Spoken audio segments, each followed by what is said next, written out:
Hello. Wait for a few minutes to see if will join us, and we'll start in a minute or two.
We can start in like a minute or two. We're just waiting for a few more people to join, and we'll start.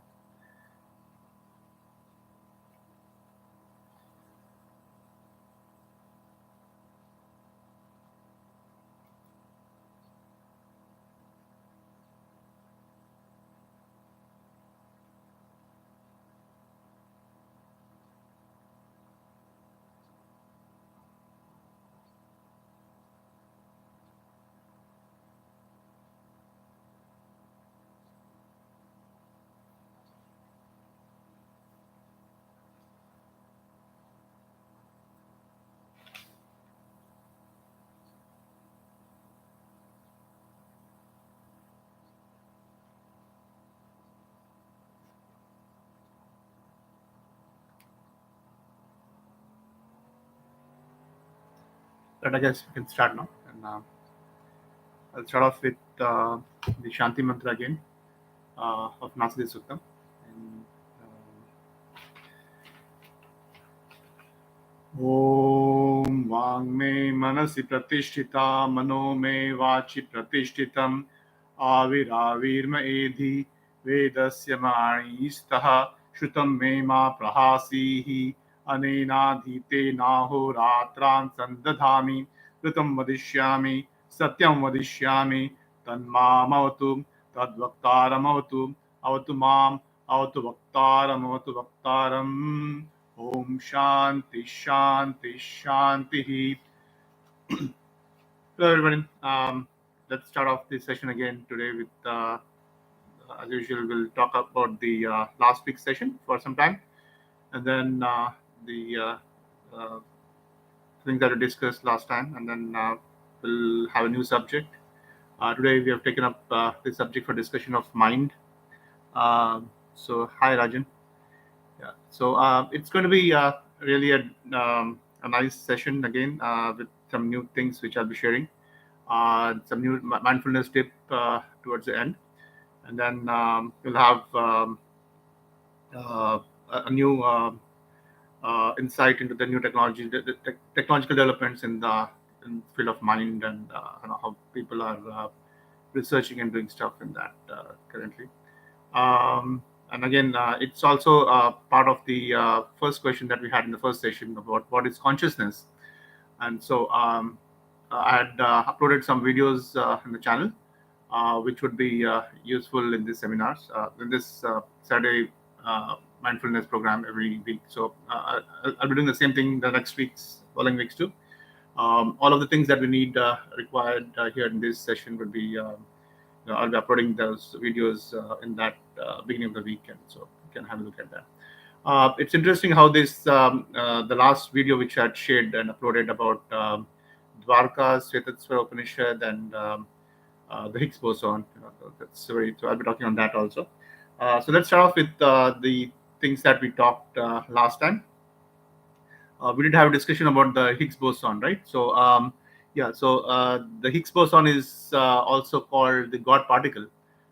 So now I think we understand why it's called the God particle, because it interacts with the Higgs field, which is the constant, and it's permeating the whole universe, and it is the source cannot be cut off, and it's existing, and it can, and the strength of that doesn't decrease; it's constant. It's just like electric field, magnetic field, everything changes, right? So, but this source of this Higgs field doesn't change, and the planets, the matter that comes with the interaction of the Higgs boson particle with the Higgs field is how the universe is created with the planets and Earth and human beings, and also. It was interesting to know about that in the last session. So let's start off with the question that we had about. I think one of the question that Gerard had asked about the immortality, right? So let's start off with that. I'm going to open the things that we had last time. So yeah, the question that he had was.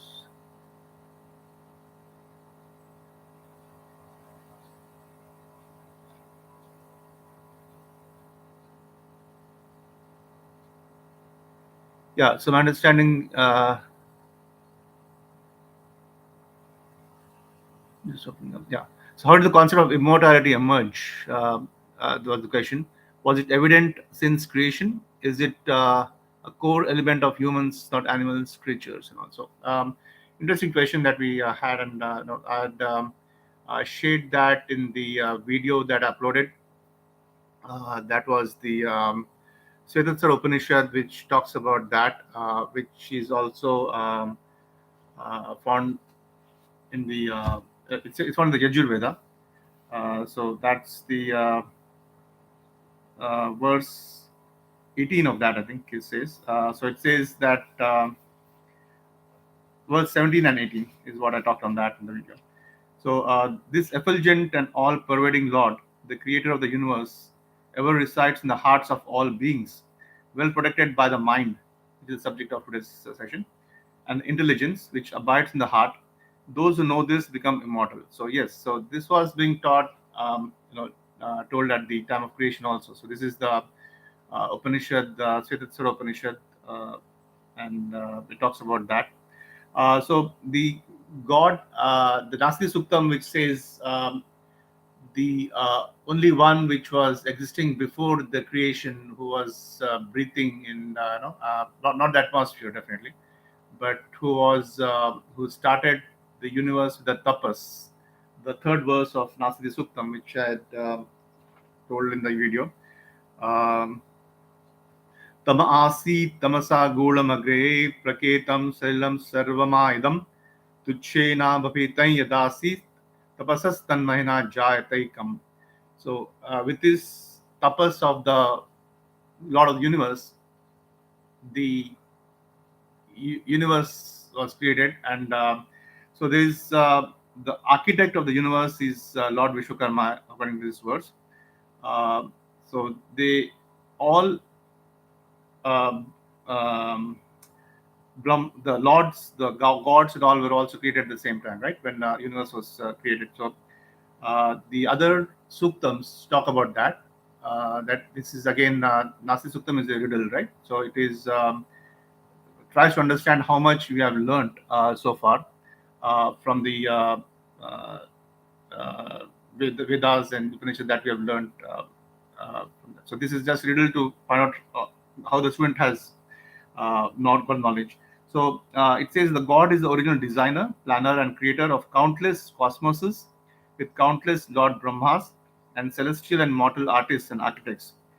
So Lord Vishwakarma is the architect, considered the architect of the universe, and actually he was also called in by Lord Krishna to build the city of Dwarka, where the recent, not recent, but a couple of years back, they did find out that with marine archaeology and stuff that it did exist, and so that's about, I think, dating back to more than like 30,000 years back or something. So it was Ice Age at that time, like not Ice Age, but sorry, it was a very old time. Right? So that's it goes back to history. So it's a big discovery that we have.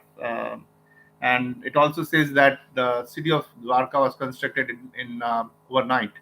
So we can understand the as the days and nights of Lord Brahma is so huge, and universe time is so huge, right? So the Carl Sagan talks about that in his uh, exploration of the universe, and he talks about how the time difference is, and the time stops. It's the time and space are not valid. It's a big difference between the magnitude of the time that we have in the universe as compared to Earth. Similarly, the same. There are a lot of stories like that in the Puranas and all, which talk about that also. So the city of Dwarka was constructed overnight, and all the people from Mathura, it seems, were moved to the city of Dwarka, and so that's the story of Dwarka, which I had shared earlier. So I think the other verse, the next verse also talks about that, which is very similar to our Nasadiya Suktam. It says, "When there is no darkness, then there is neither day nor night, neither anything gross nor subtle. There remains the auspicious one alone, imperishable, worthy of adoration, even by the sun. From him has come the ancient knowledge." So it's these are all given. I mean, these are all the messages that are there in the Upanishads, which we can access that, and think about the immortality thing. It was also said. So if the people who understand, who meditate on this, and so they understand the meaning of immortality. So, and uh,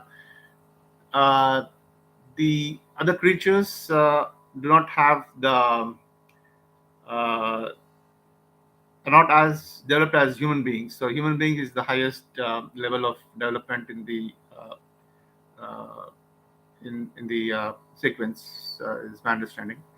So I hope I've answered your question there. So let's see if we have the next one. Uh, yeah, and then Venkat also had that similar thing about Lord Krishna, who had shown the universe in the mouth when he opened the mouth for his mother, and that's the story that he had talked about.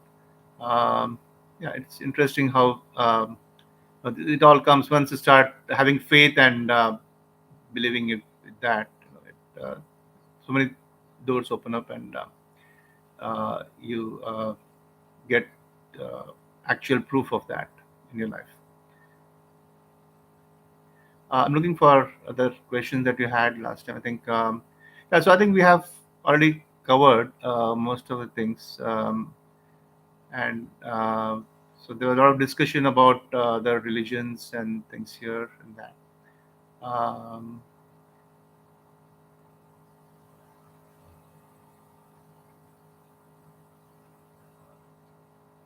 yeah, I'm looking at other questions here. If they find anything, anything you want to discuss, let's make it an interactive session here too.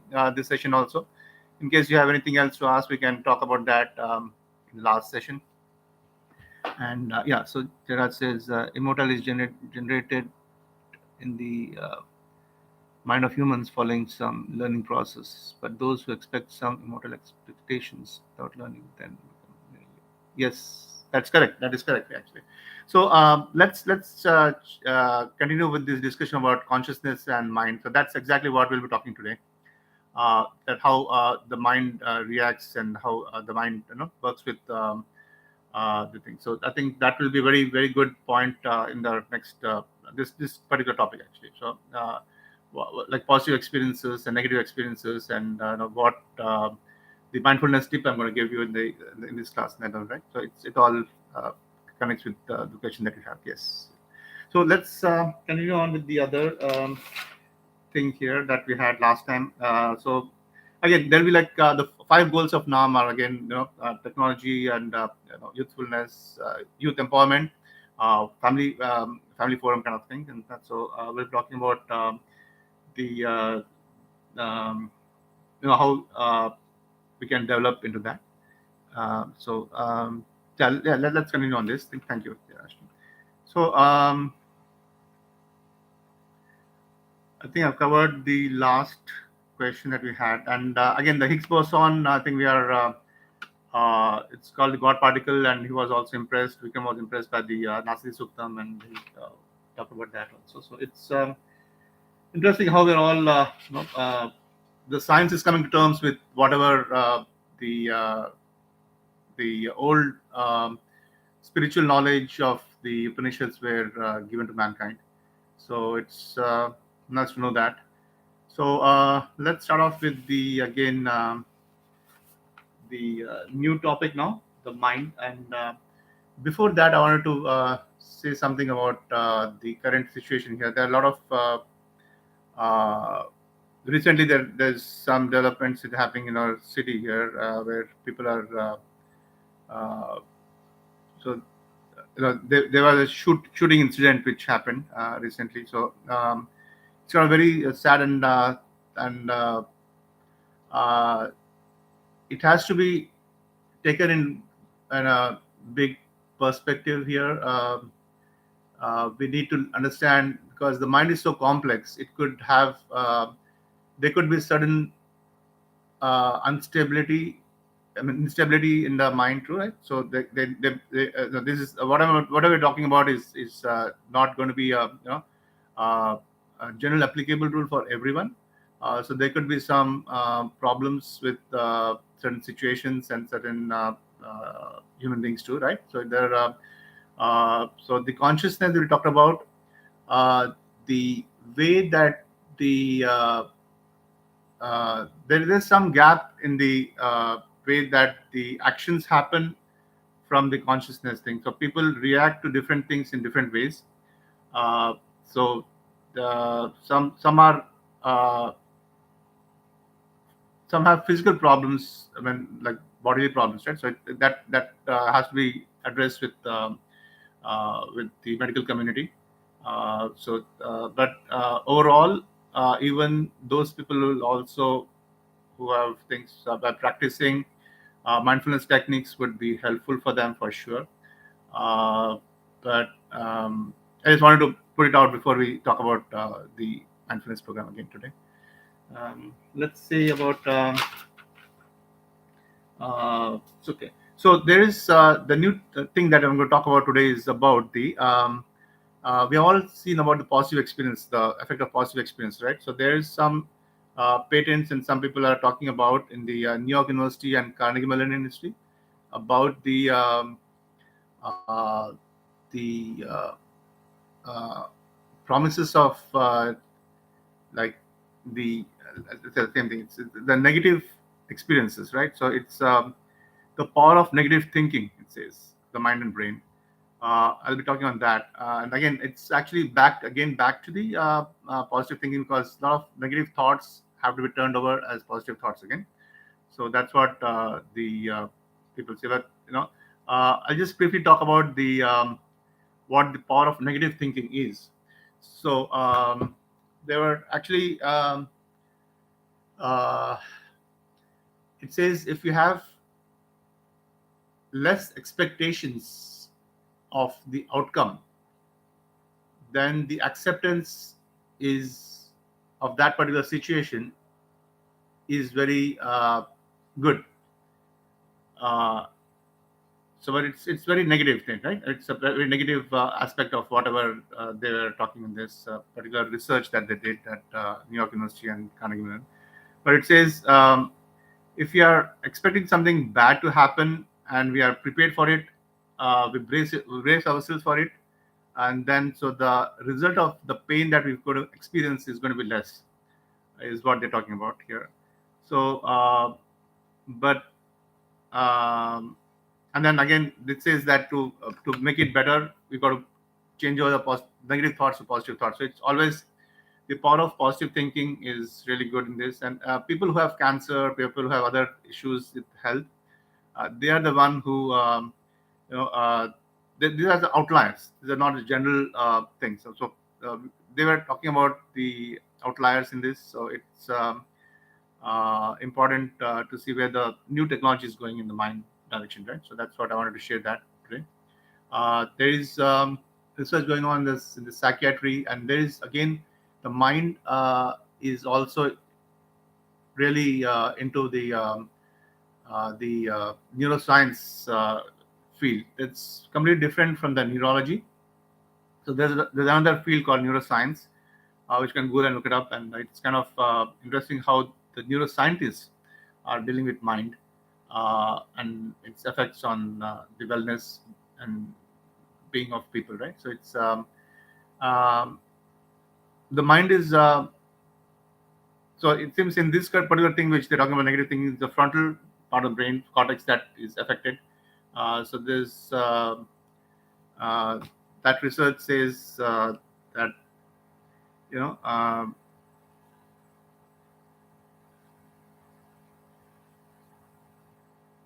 so they said that we remember unpleasant experiences more negatively if we expect to endure them again. So that's the put that they put it up in the Journal of Experimental Psychology. It seems so. It's uh,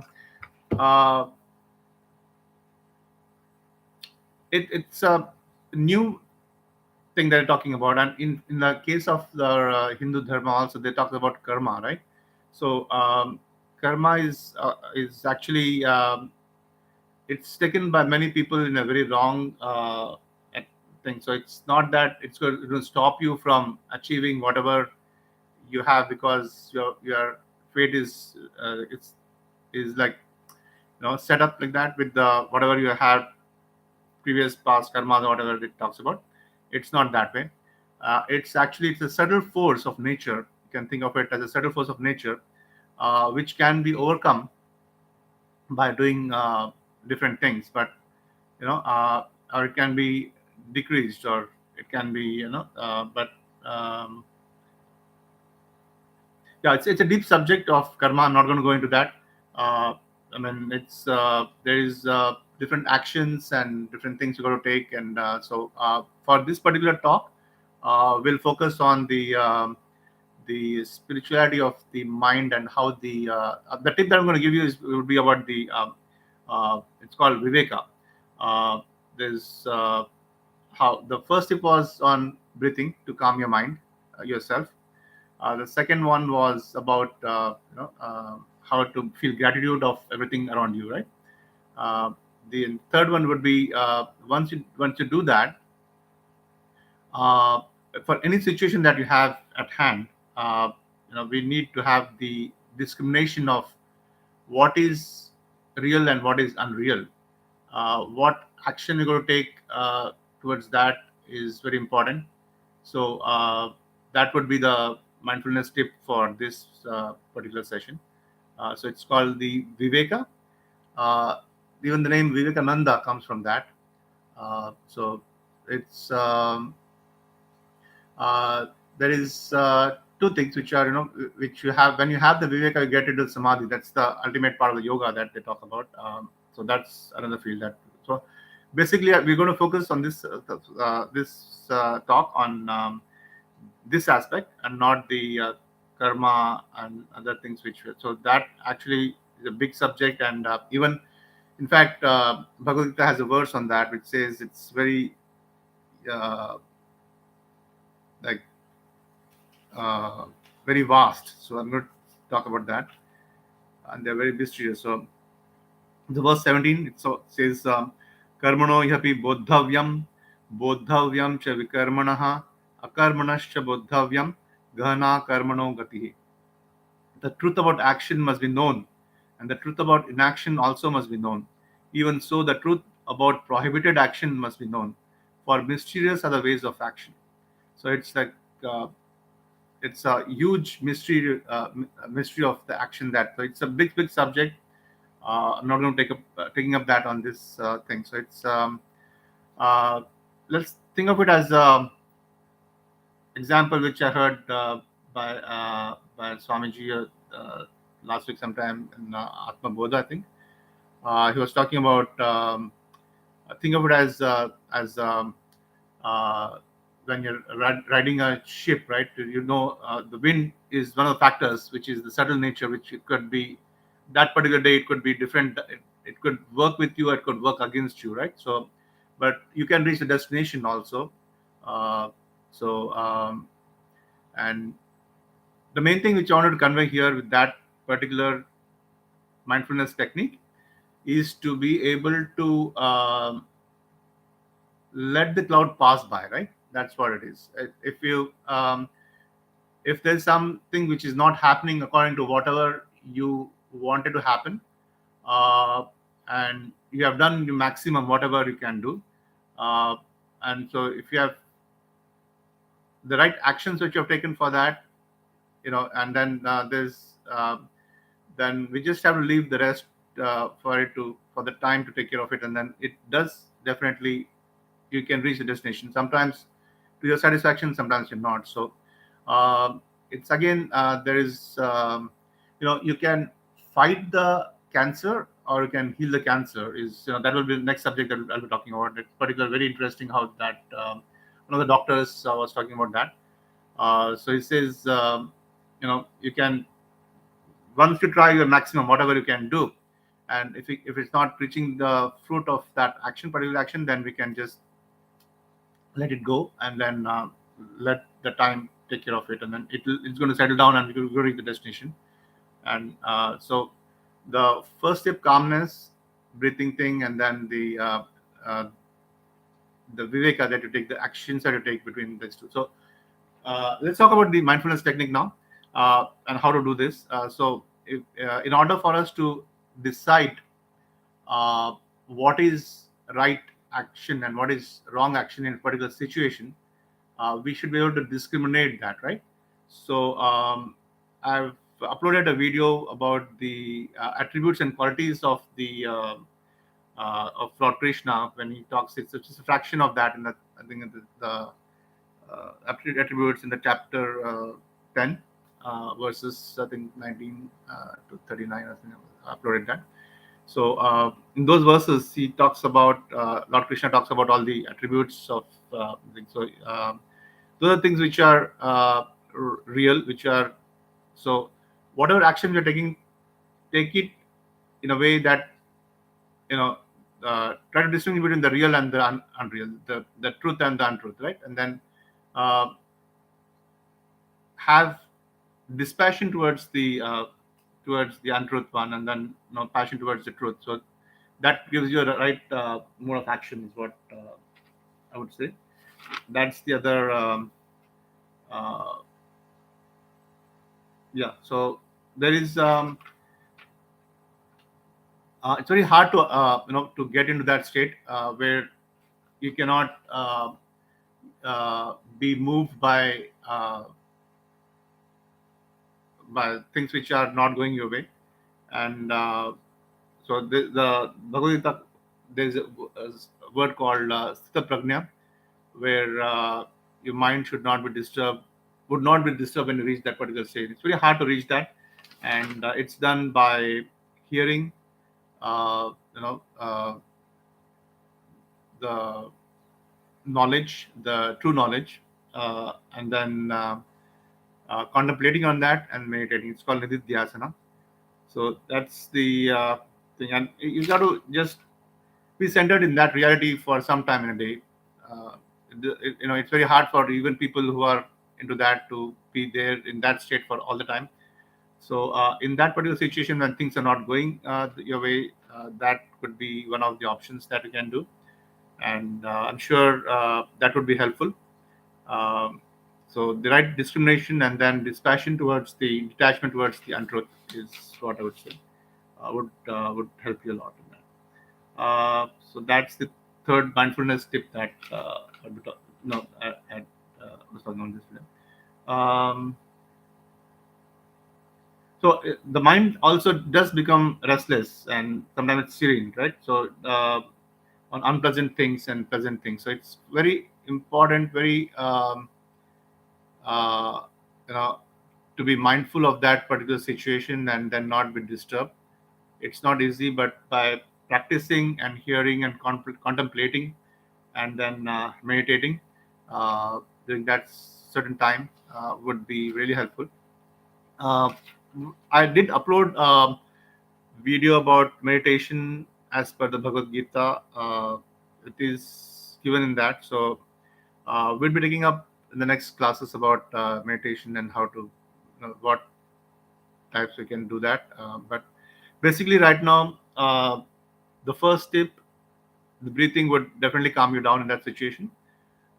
Take a deep breath in, and then when breathing out, do it slowly, and increase it to almost like twice in that situation, and then do it a couple of times, and you'll feel the difference, and you'll definitely calm down in that thing to take an action. So yeah, so that's what the mindfulness thing tip is about. And then let's see about the time. We are also getting here. All right, let's talk about one more thing here. Um,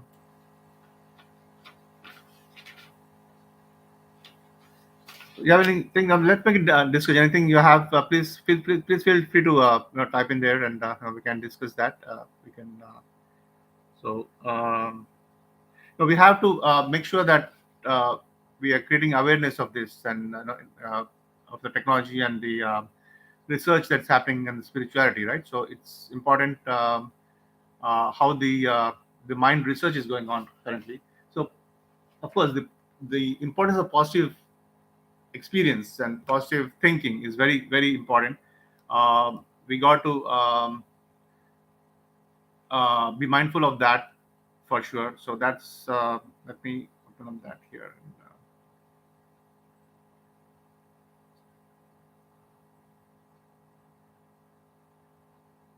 Yeah, so it's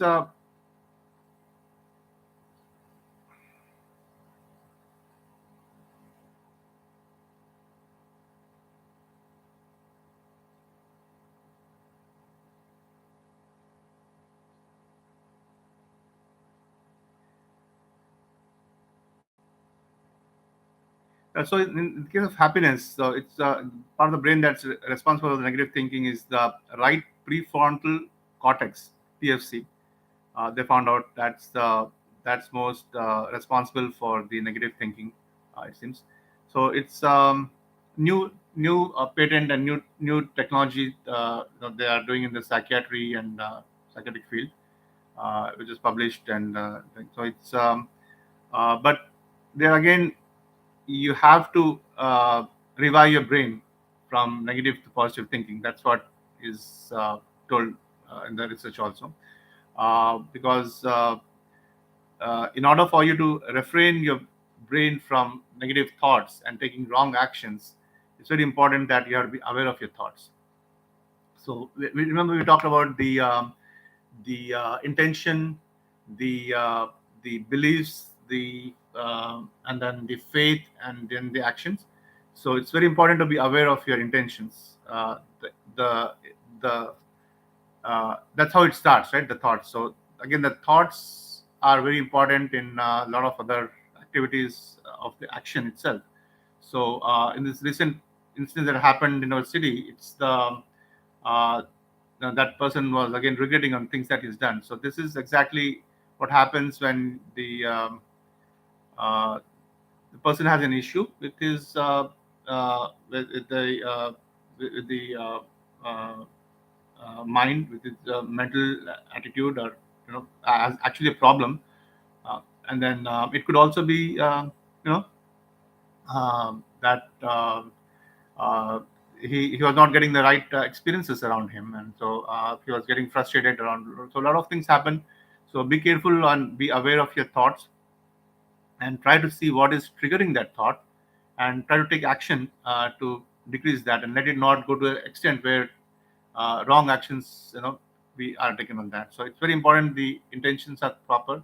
So make a the person has to again think about it, and then be aware of your thoughts, and then turn the negative thoughts into positive ones, and understand what is triggering you. And then the first breathing the mindfulness technique of taking a uh, concentrating on the breathing would be very helpful in finding out what is that's triggering that particular thought, and then try to create some kind of the second mindfulness technique, where you have a gratitude towards the nature, towards surroundings. So any action that you're taking, make sure that the action is towards the right path of, like, for example, the nature, for the things that are already existing around you, which is in tune with that, and which is not going to be detrimental to your advancement spiritually, is what I would say.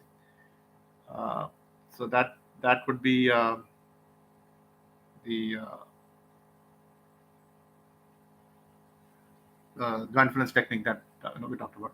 So let's talk about again one more thing about uh, how we can take the control from from positive to negative. There are kind of many ways that we can do. We can have self talk. Talk, the consciousness that there is permeating all throughout the universe is actually within you, right?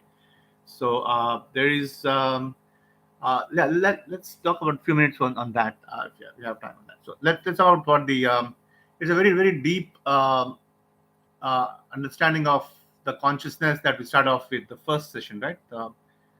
Uh, so the first session we had about was the consciousness. What is consciousness? So it is I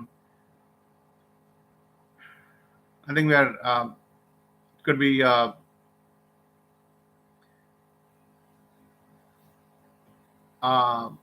it is related to our mind. So let's talk about the verse 22, which talks about the mind. That is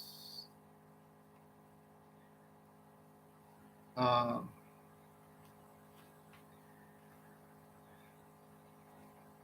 Vedanam Samavedosmi, Devanam Asmi Vasavaha, Indriyanam Manaschasmi, Bhutanam Asmi Chetana. So, Lord Krishna says that among the Vedas I'm Samveda, among the gods I'm Indra, among the organs of perception I'm the mind.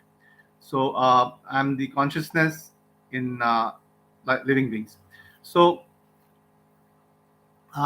the consciousness that is there within us uh, is a very subtle. I mean, this it's called. There are like two differences here. It's very complex. I'm going to try to put it in a very simple way for this particular talk.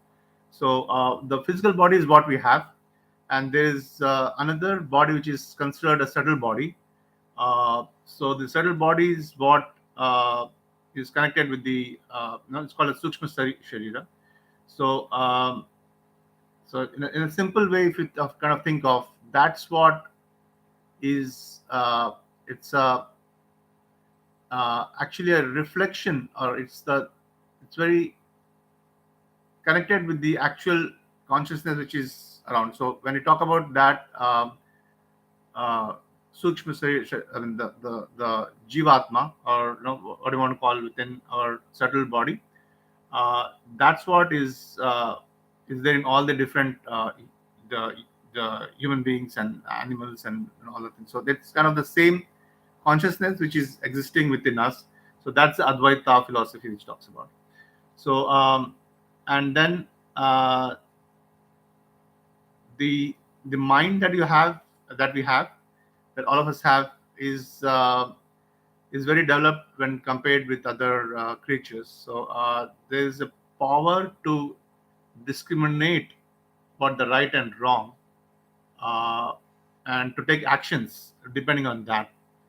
And this is actually the one which distinguishes us to understand the absolute knowledge. I mean, the ignorance that we have is what is called in the uh, Vedas and Upanishads. So, with that kind of correct discrimination, Viveka, we are able to remove that um ignorance and then realize that the subtle body, the jivatma, is similar to the the same as the consciousness. So that's basically the philosophical spiritual thing that they talk about when so it's a subtle distinction between these two, and based on that, there are a lot of theories that have been put up there. So I mean, it's the Advaita philosophy is this, which says about that. So, and the Advaita is there, which says, uh, you are the body, the physical body, and then consciousness is different. So these are the same schools of thoughts which have emerged from the Upanishads. So this is the one which was at the time of creation, right? So this is the knowledge.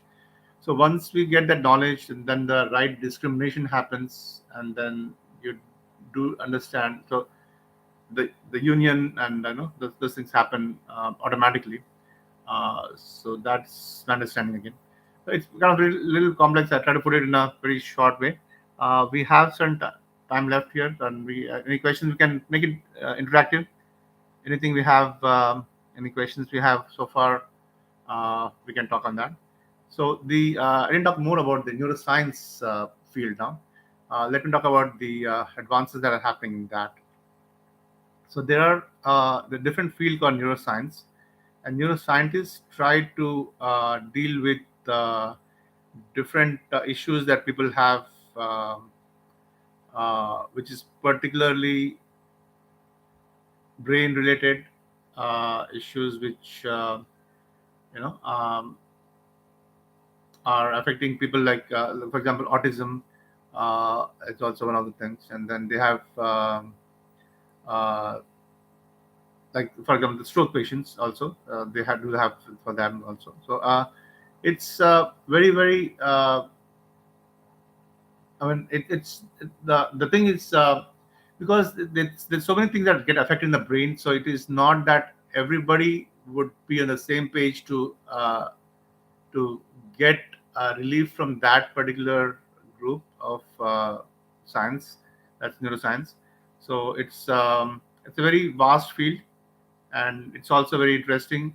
So youth and adults can look into that also again, and it's similar to the lot of research is being done in that field too, and particularly uh, the way that their audio visual things, and the exercise, nutrition, and everything is the wellness program of the whole uh, person as a human being is also taken into consideration in that. And there are uh, people who use that in different fields like psychology and psychiatry also. So there's so much that thing going on in that particular field of mind and consciousness. It's mind blowing. It's kind of very interesting for people, and if you guys find it very interesting, you can talk to your family, and you can have a discussion on this, and take this up also as one of the careers for anyone in family to that can be done. Let's see, there's any. Yeah, so the question by Gerard says, so a trained mind can achieve mindfulness, but an untrained mind can only achieve concentration. Good question. So what happens is, if a trained mind can achieve mindfulness, uh, it's actually, what I would say is, if you practice awareness, right, that's most important. So when you're aware of your surroundings, when you're aware of your like your Yeah, you're right. I mean, you have to have the awareness of uh, the actual situation, and so that comes with a trained mind, and a trained mind is always better than uh, yeah. I mean, an untrained mind will just the concentration that I talked about, the three steps: the hearing, contemplation, and meditation. So that's where the concentration comes in. So concentration is the first, that when you're contemplating on that, right? That's the one where you're getting the concentration part. So once we are trained, we get to the mindfulness thing. We know, we are aware of the surroundings, and then we know what is to be done. We reach that particular stage, and that's when we react to that. That's how it is. Thank you for pointing it out. Yeah, interesting. So I was going to talk about one more thing, and this. So this is. Uh, Yeah, I did come to know about when I was talking to other people about the city of Dwarka. It seems there, it's there are a lot of things which are happening in that direction also, and then it's like finding out the the real existence of the city of Dwarka is a very big news for all of us. So I was excited about that, and we visit that place before that time. Um, Yeah, I think I wanted to talk about a couple of things. If you have time, if you have any more questions, we can drop that, or we can. Uh, we have another like 10 minutes, I think, or so. So I wanted to talk about the particular the, the the difference between faith and belief and things, because that's very important too. There are a lot of beliefs that people have with which they use their intention, and then uh, that belief could be a wrong belief or a false belief, and that causes regrets later on. So unless the faith is one where you are actually certain with that experience that you have. So for example, you have an experience, and then that becomes a faith, right? So that's that faith in yourself, or faith in a religion, faith in faith in other people. So that experience, that's where you develop. So belief is something which is which is not really true, kind of thing. It could be false. So we have to use our viveka, the third mindfulness tip that we have, to find out if it is the right belief or wrong belief, or what are things happen. So we got to, as I say, look before you leap, right? So that's very important. So it's only ignorance that that takes off the knowledge. So we already have that knowledge, but as uh, that's the ignorance veil that we got to take it off before we can do that. So it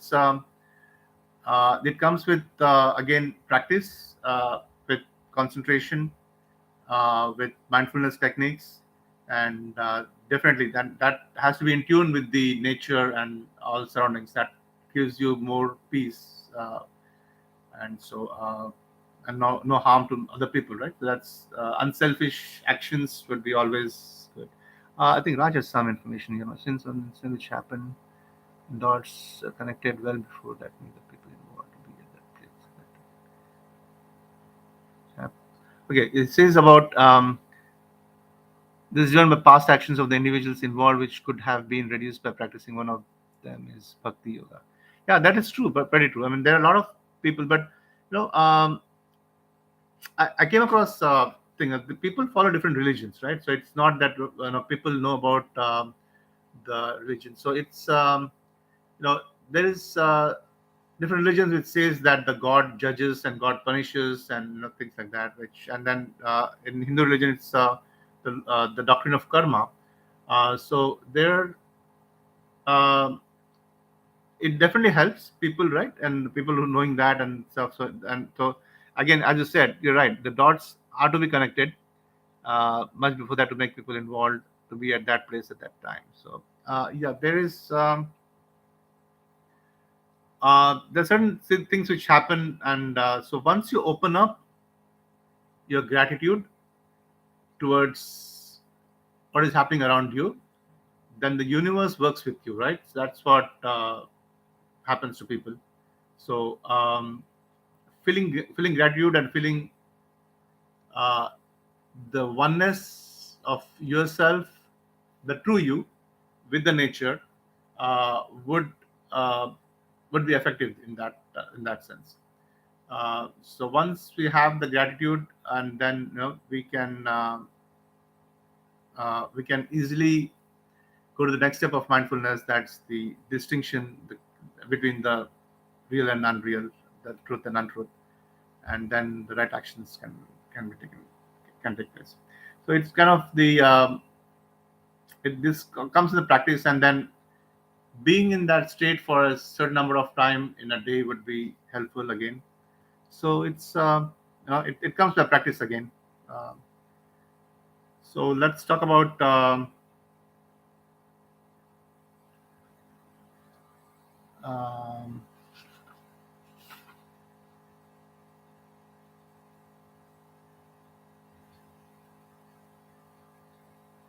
yeah. So it's as I said, so it's the bhakti yoga, the different parts. It's and this particular yoga which I was talking about is called sparsha yoga. That is of no contact. So it's the different yogas, different path given to the mankind, and it's up to us to choose any one that we want. Right? It's to reach one destination from one point to other. We can go in a bus, or we can go in a car, or we can dig a tunnel and go. We can take any path that we want, which is easy and which we enjoy. Uh, the the journey is what is important, and the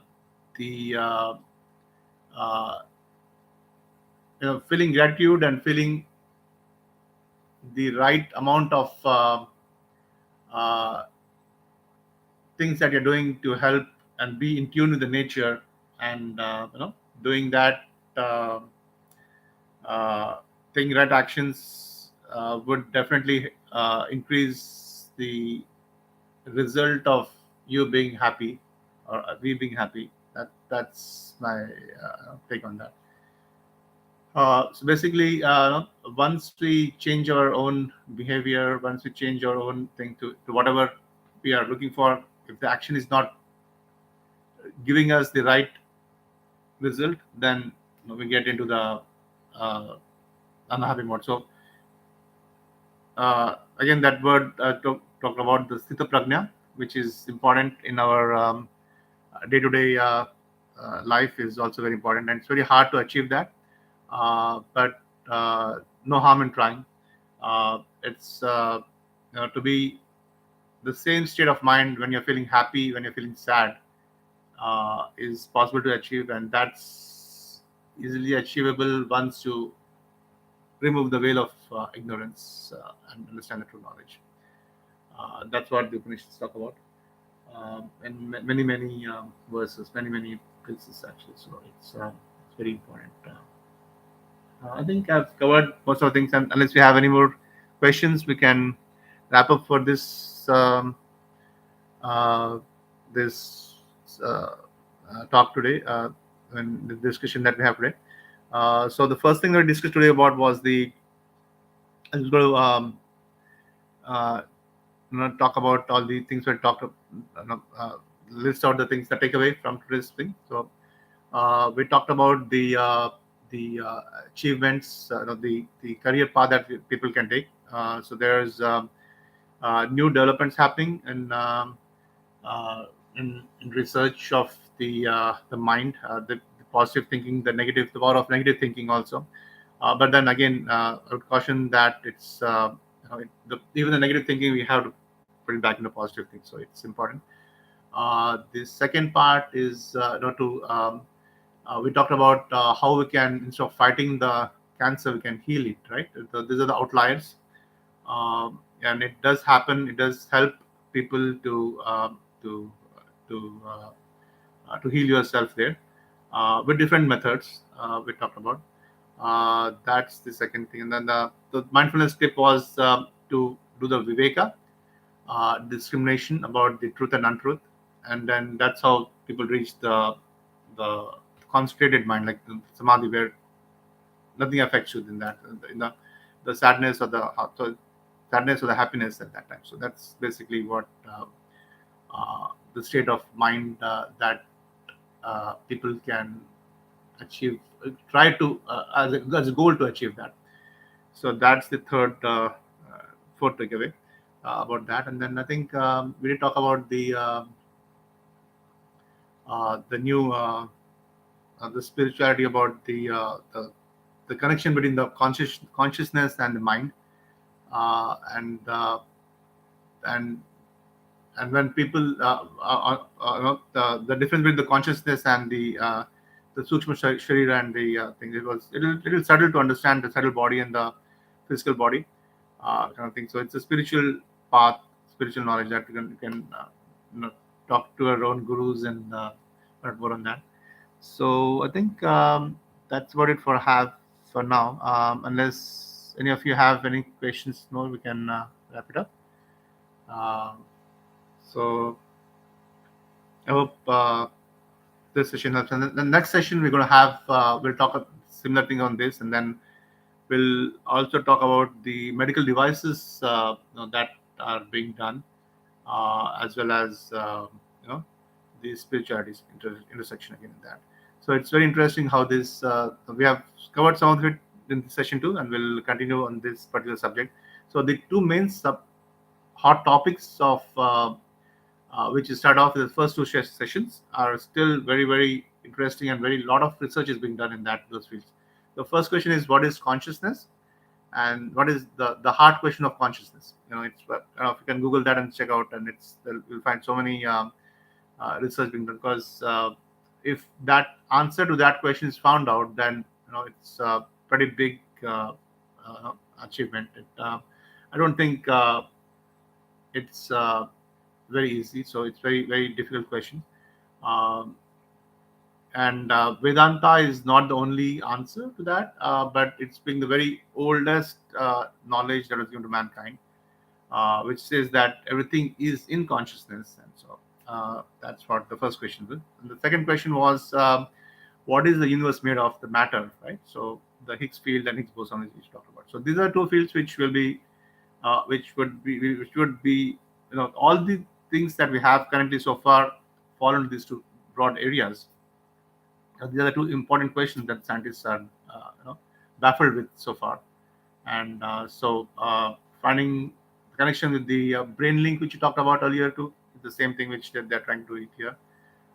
So it's the the next few years, there are a lot of developments in this area, and it's a very very fast moving field with new technological developments that are being taking place in this. So it will be very good to observe that and be aware of that in the next few years. I think we're almost to the end of the session now.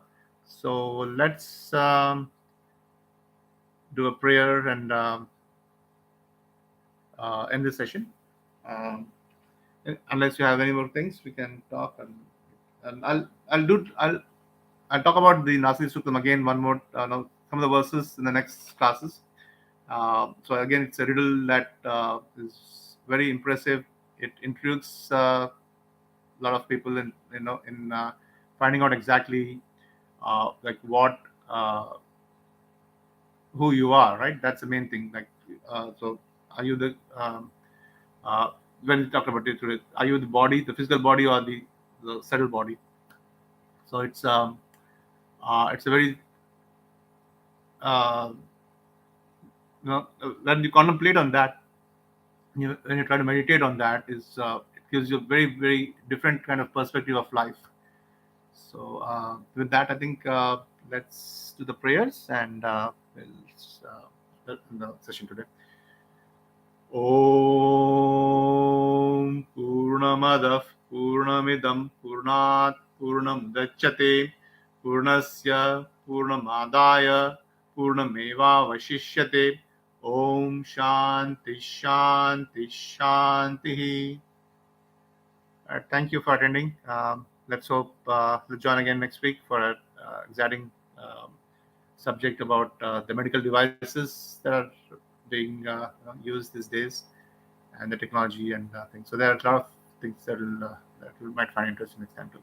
Thank you, Raj. Thank you, Jairaj. Thank you, everyone, for and hope to see you again next week, same time, 6:30 to 7:30 Pacific time. and India time would be like 8 to 9 in the morning.